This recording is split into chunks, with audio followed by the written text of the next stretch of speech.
नमस्कार, मी गौरी सूर्यवंशी. एस मराठी मध्ये आपलं स्वागत. वळूया आजच्या बातमीकडे.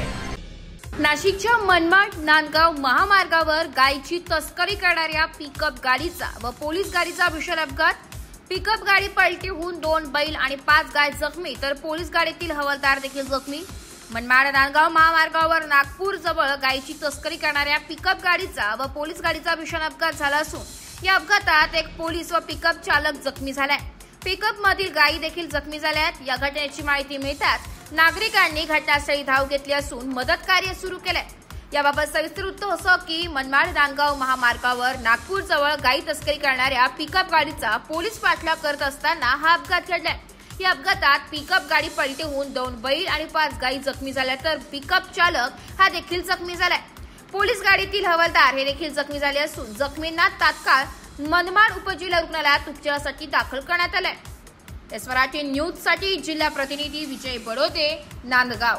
अशाच नवीन ताज्या घडामोडी जाणून घेण्यासाठी आमच्या एस मराठी न्यूज चॅनलला लाईक करा, शेअर करा, सबस्क्राईब करा आणि बेल आयकॉनला क्लिक करायला विसरू नका.